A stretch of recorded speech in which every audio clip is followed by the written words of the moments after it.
اعوذ باللہ من الشیطان الرجیم بسم اللہ الرحمن الرحیم ربنا علیک توکلنا و الیک انبنا و الیک المصیر ربنا لا تجعلنا فتنة للذین کفروا واغفر لنا ربنا انک انت العزیز الحکیم آمین یا رب العالمین۔ رب اشرح لی صدری ویسر لی امری واحلل عقدۃ من لسانی یفقہوا قولی رب یسر ولا تعسر وتمم بالخیر آمین یا رب العالمین۔ قرآن دعاؤں کے سلسلے میں آج ہم سورۃ الممتحنہ کی آیت نمبر 4 اور آیت نمبر 5 سے دعائیں جو ہیں وہ گرامیٹیکلی انالائز کرنے کی کوشش کریں گے۔ مکمل آیات جو ہیں وہ آپ قرآن مجید میں دیکھ سکتے ہیں، میں نے صرف دعا کا ٹیکسٹ جو ہے وہ آپ کے سامنے یہاں پر کاپی کیا ہے۔ تو سب سے پہلے ہم 2 آیات کے اعتبار سے 2 حصے کر لیتے ہیں جی۔ پہلی آیت ایک طویل آیت ہے جس کا ایک حصہ جو ہے وہ یہ دعا ہے جو میں آپ کے سامنے رکھ رہا ہوں، اور وہ دعا ہے ربنا علیک توکلنا و الیک انبنا و الیک المصیر۔ تو ایک حصہ دعا کا یہ ہو جائے گا اور دوسرا حصہ ہوگا ربنا لا تجعلنا فتنة للذین کفروا واغفر لنا ربنا انک انت العزیز الحکیم۔ پہلا حصہ جو ہے اس میں ہمیں 2 واو عاطفہ نظر آ رہے ہیں جن کے بعد جملے ہیں، لہٰذا پہلے حصے کے ہم 3 حصے بنا لیں گے۔ اس میں پہلا حصہ ہوگا ربنا علیک توکلنا،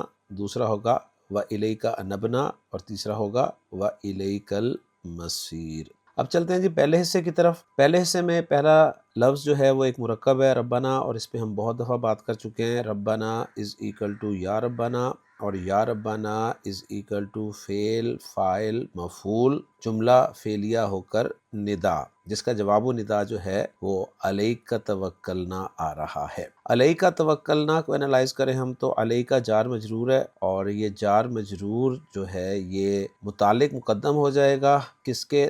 توکلنا فعل کے۔ تو علیک جار مجرور متعلق مقدم، توکلنا فعل ماضی معروف جمع متکلم کا صیغہ ہے، واو کاف لام حروف مادہ، باب تفاعل، توکل یتوکل توکلن، توکل کرنا بھروسہ کرنا، نا ضمیر مرفوع متصل بارز جمع متکلم کی ہے، اور ترجمہ ہوگا ہم نے توکل کیا۔ علیک مقدم کر دیا گیا تو اس سے ایک قسم کا حصر پیدا ہو جاتا ہے، زور پیدا ہو جاتا ہے۔ علیک توکلنا کا ترجمہ ہم کریں گے تجھ ہی پر ہم نے توکل کیا۔ تو توکلنا فعل فاعل اپنے متعلق مقدم سے مل کر جملہ فعلیہ ہو کے جواب و ندا بن گیا۔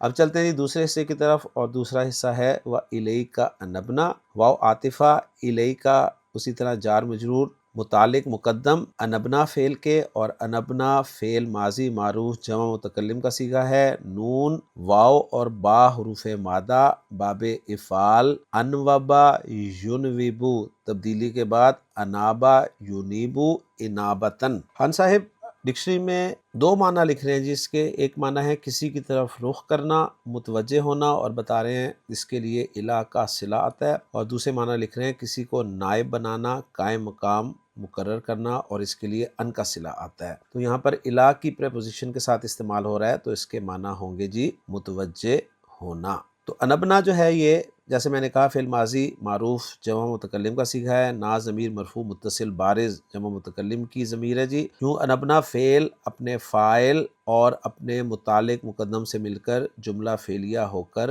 عطف ہو جائے گا پچھلے والے جملے پر۔ تو ترجمہ بالکل واضح ہے جی، الیک انبنا، اور تیری ہی طرف ہم متوجہ ہوئے۔ تیسرے حصے کی طرف چلیں، وہ ہے جی وَإِلَيْكَ الْمَصِيرُ، واو عاطفہ، الیک جار مجرور، اور یہ جار مجرور جو ہے یہ خبر مقدم بنے گا کیونکہ آگے المصیر اسم مبتدا مؤخر کے طور پر استعمال ہو رہا ہے۔ یوں المصیر مبتدا مؤخر اپنی خبر مقدم سے مل کر جملہ اسمیہ بن جاتا ہے، اور اس کا عطف بھی پچھلے جملے پر ہو جائے گا، اور ترجمہ ہوگا اس حصے کا اور تیری ہی طرف لوٹنا ہے۔ تو الحمدللہ جی پہلا حصہ دعا کا جو ہے وہ ہم نے گرامیٹیکلی انالائز کر لیا۔ اب جو دوسرا حصہ ہے ربنا لا تجعلنا فتنة للذین کفروا واغفر لنا ربنا انک انت العزیز الحکیم۔ تو پہلے ہمیں اس میں ایک وقف کی علامت نظر آ رہی ہے، لہٰذا پہلے تو اس حصے کے 2 حصے کر دیں گے۔ پہلا ہوگا ربنا لا تجعلنا فتنة للذین کفروا واغفر لنا ربنا انک انت العزیز الحکیم، یہ دوسرا حصہ ہوگا، اور جو پہلا حصہ ہے اس میں ایک واو عاطفہ بھی نظر آ رہا ہے جس کے بعد فعل ہے، لہٰذا پہلے حصے کے 2 حصے ہو جائیں گے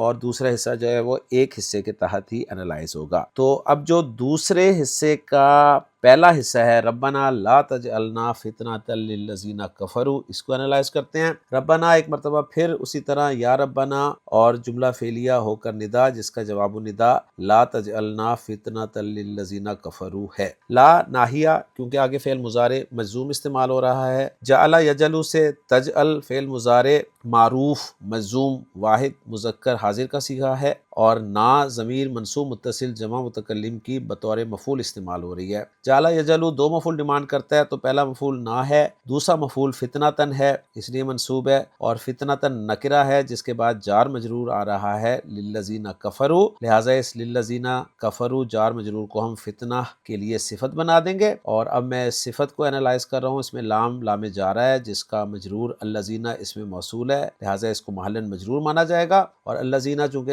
اسم الموصول ہے لہٰذا اس کا صلۃ الموصول آگے کفروا کی صورت میں آ رہا ہے، اور کفروا فعل بفاعل ہے، کاف را حروف مادہ، کفر یکفر کفرن کفر کرنا، واو ضمیر مرفوع متصل بارز اس کا فاعل ہے، اور یہ فعل ماضی جمع مذکر غائب کا صیغہ ہے۔ صلۃ الموصول ہو گیا جی الذین اسم الموصول کے لیے، الذین اسم موصول اپنے صلۃ الموصول سے مل کر محلاً مجرور ہوا لام جارہ کے لیے، اور لام جارہ اپنے مجرور سے مل کر صفت بن گیا فتنتن کے لیے، اور فتنتن موصوف اپنی صفت سے مل کر مفعول بھی ثانی بن گیا لا تجعل فعل کے لیے، اور لا تجعل فعل اپنے فاعل اور اپنے دونوں مفعولوں سے مل کر جملہ فعلیہ ہو کر جواب ندا بن گیا۔ ترجمہ کرنا چاہیں تو کچھ یوں ہوگا، ربنا اے ہمارے رب، لا تجعلنا تو مت بنانا ہمیں فتنتن ایک ایسی آزمائش للذین کفروا جو کافروں کے لیے ہو۔ اب جو دوسرا حصہ ہے اس کو انالائز کرتے ہیں، وہ ہے جی وغفر لنا ربنا واو عاطفہ، اغفر فعل بفاعل، انت ضمیر مرفوع